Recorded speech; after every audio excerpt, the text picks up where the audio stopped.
It's like, it's an hour show. Sit down.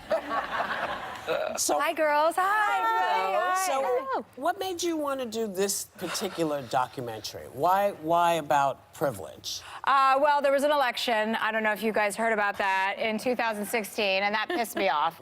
And it made me really take a look at myself, and it made me take a look at my own life and my own surroundings and how much I had taken for granted as being part of my talent and my drive and my will to work hard. I didn't take into account the color of my skin and how much easier it was for me, rather than a person of color, to get away with the loud behavior that I was getting away with and being rewarded for it. You know, I got a talk show to make fun of people. Like, people were like, yeah, that's a good move, do that. I'm like, okay, great, I found my calling. And then after a while, you start to question, you know, and then after the election, I was forced to question it. I didn't think racism was the way it used to be. I didn't think sexism was the way it used to be. Yeah. And I was naive, and I was living in my own bubble, and I decided that I had to do something that was going to make a contribution rather than taking.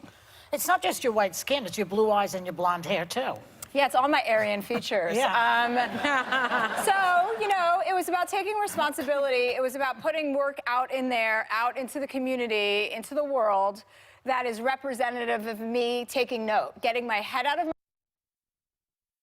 at what other people are struggling with, what other people are going through, and doing something actionable about it, not just thinking about it and going, oh, got that, light bulb's on, but trying to turn the light bulb on for other people who are in my position. Well, and sometimes you have to put yourself in uncomfortable situations and feel uneasy about yourself and about things, and you did that many times in this documentary. You went to an open mic, right, at USC? Yeah.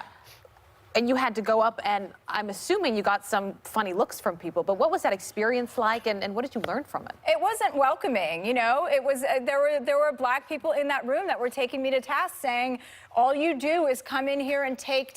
You making a documentary about white privilege is an example of your privilege. And yes, that is correct. And it was good for me to hear. I like to be in uncomfortable situations. I get off on that. I want my opinion changed. I want to think differently. So instead of trying to convince people of my opinion, I wanted to be in a situation where my opinion was going to change from others. And having them kind of put me in my place was a great place to start for me.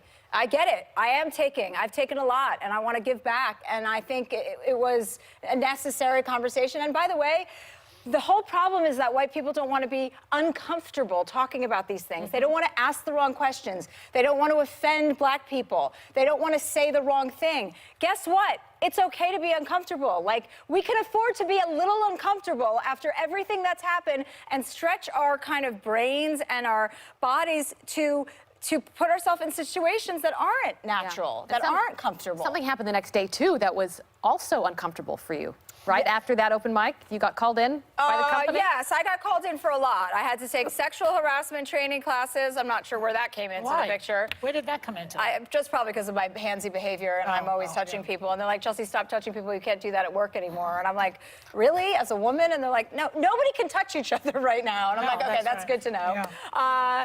And racial sensitivity classes. I mean, we should all be taking all of those classes.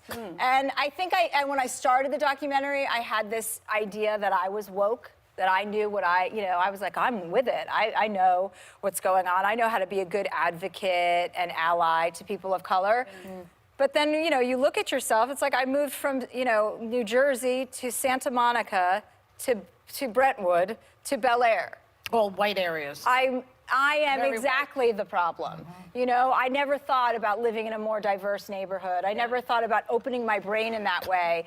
So it was a lot to learn, and I'm so grateful that I have, you know? I mean, it's still learning. It's not like I'm cooked and I'm ready to rumble. I need to still, you know, we all have to learn how to be better.